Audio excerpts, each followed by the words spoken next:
Massive developments with the quartering today. Titanic revelation. Shit's getting fucking insane. So yesterday, quartering came on the air unlike anything I've ever seen before. Like, he was high out of his fucking mind, in my opinion, on either Adderall, cocaine, some sort of stimulant.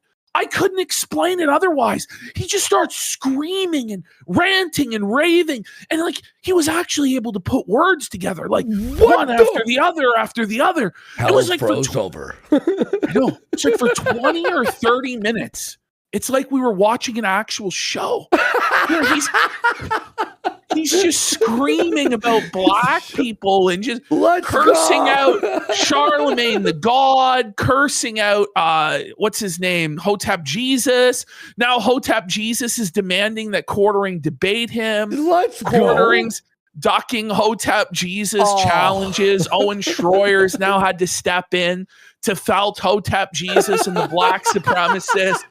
Because so then Jer, like 30 minutes in, just hits a wall. It was strange. It's like he had all this energy screaming about black people, and then it just completely died, and he went back to normal. So I don't know what happened. The dose wore off.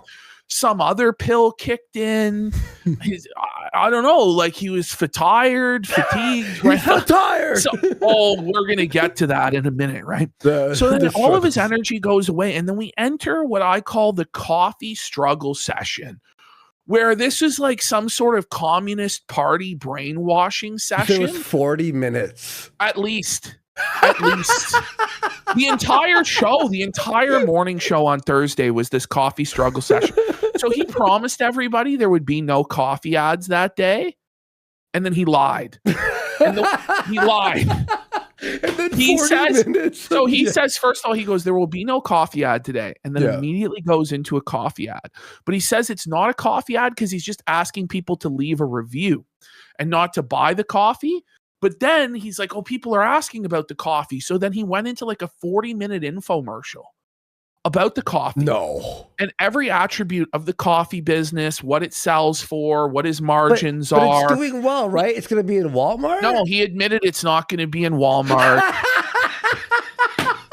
So the entire last episode was for nothing. It was for nothing. So now it's going to be in World Market, which it's quite the drop off to go from saying I'm going to be in the largest retailer in the world to I'm going to be in, a niche like hobby retailer like World Market. A World Market. American. Well, there is no World Market in Canada. Fair. World Market has like all sorts of obscure like foods from around the world, liquors from around the world, like different like novelty foods and puzzles and like knickknacks and shit like that is what World Market is. It's not fucking Walmart. You're not moving. Save the business, huh? Well, no, but it's not. He's not even going to get into fucking World Market. Let's be real. Trying to talk about how he's Bones Coffee. Trying to talk about he does $5 million in sales a year, or $5,000 a week, which didn't really add up to me. That $5,000 a week was $5 million a year, or whatever the fuck. But okay, but then he admits that he makes like nothing, that he makes like maybe a couple grand a month from the coffee and profit. He said $100K a week. He said his ultimate goal for the coffee company, right, is to be able to make $10,000 a month. Now we're talking about like you're going to be selling millions and millions and millions of dollars of coffee to make $10,000 a month. Surely there has to be an easier way to make $100,000 a year than running a massive coffee company. Like, it doesn't make any sense. Yeah, Jared. That's actually crazy. And also, it just negates everything he's ever told us ever. I know. Well, and then, so this weird, like, stimulant-driven stream then crashes out the next day. It's like a disaster. But this stream, he like gets into this big session with the audience about how it's not a blend, how it's 100% Kona. It doesn't say blend anywhere, but we've all seen this. We've seen it. Blend. Like we showed it in on the show. Description multiple times.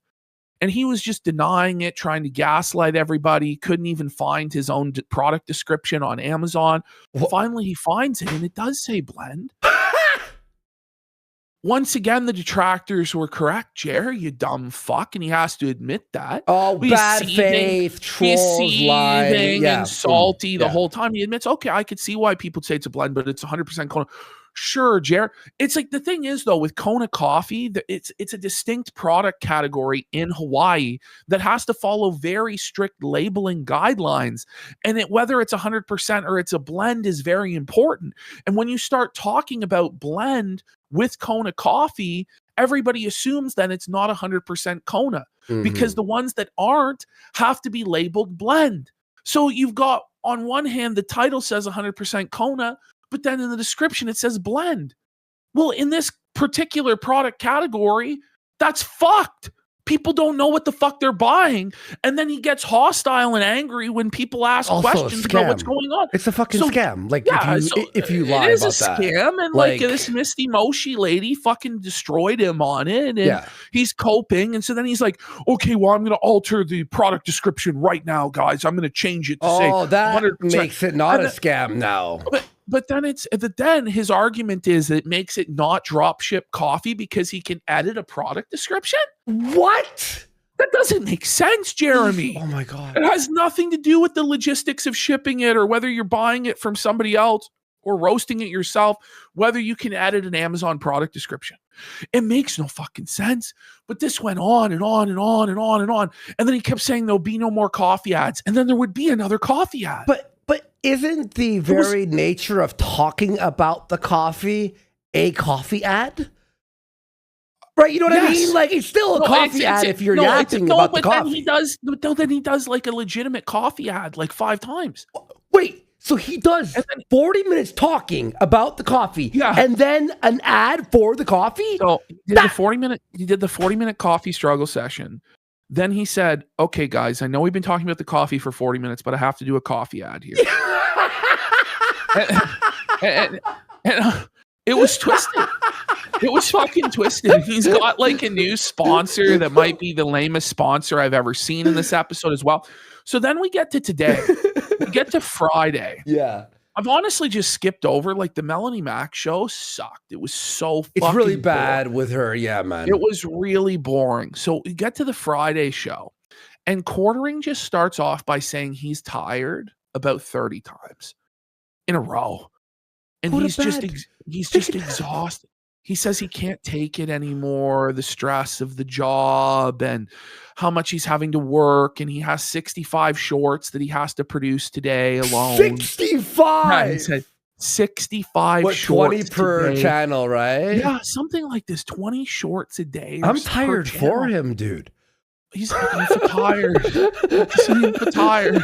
And he's just going on and on and on about how hard his life is, all the chores that he has to do. He has to clean out the garage. His wife's on his back. Oh my God. He's like, I really want to move from Wisconsin, but I can't afford it.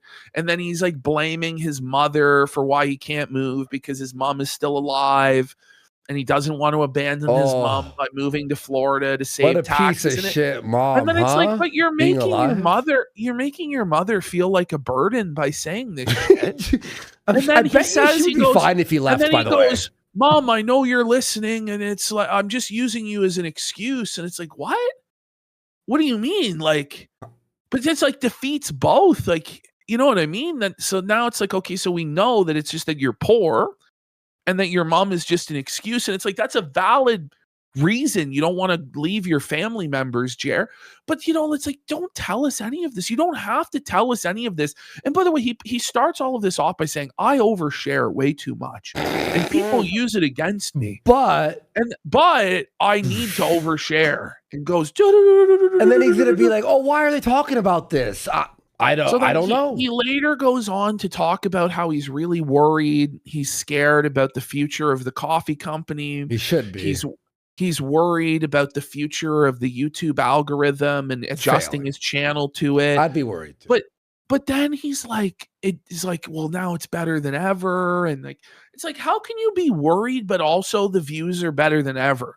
And objectively, the views are not better than ever. They're at their lowest point that they have ever been since 2018 with basically when you started.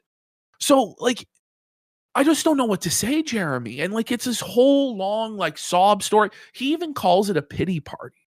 He says that he's throwing a pity party for himself. And then like one of the viewers says that he has testicular cancer. And Jer's like, well, but I'm having to make too many YouTube videos. Oh my God. Dude. Like the guy tries to put it into perspective for him, and it's like, no, my life's way worse because I'm fucking making shorts.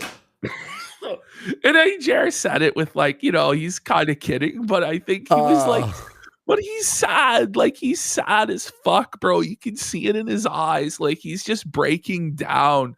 So it like went from one day where Jer's like super excited, the whole world wins at his back, to then he's just buck broken the next day, just completely depressed and defeated and tired. And he just kept saying over and over again, he would just go, I'm tired, boss.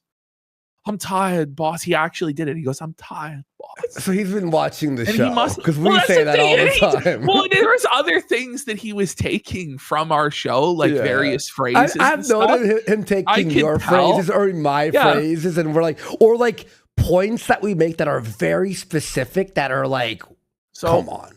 Guys, we've got actually a really banger quartering segment today. Yeah. We also have the Luther Morgan steak expose that we didn't get to. So that one's really good too. Massive main event quartering segment. We also have some Whoa Buddies. We're going to be talking about Clav's botched nose job. I actually feel sad for the guy. Like, it's bad. Oh, Sneeko tried having sexual intercourse with Tate. So we got not surprised. We got the remember when Aiden story? Ross sniffed his seat? Do you remember that? Yes. I just don't know how Aiden Ross ended up as big as he was, because the first time I heard of him is he was sniffing Andrew Tate's seat. Yeah. So I guess all of these guys are like having gay sex with each other, trying to propositioning each other. No one's really surprised. STYX documentary by Mikey No More. I think we're finally going to get to it tonight. The STYX documentary, DSP crashing out at the fighting game. Very funny, and maybe some fucking of our. Well, I've got a Mr. Morrow in there, new Mr. Morrow today. So we'll see what Mr. Morrow's up to, and we also have the newest Great Indoors. So. A lot of content tonight for the show. Should be a pretty fun Friday night. You got to tune in. 8:30 p.m. Eastern. Only on Kick.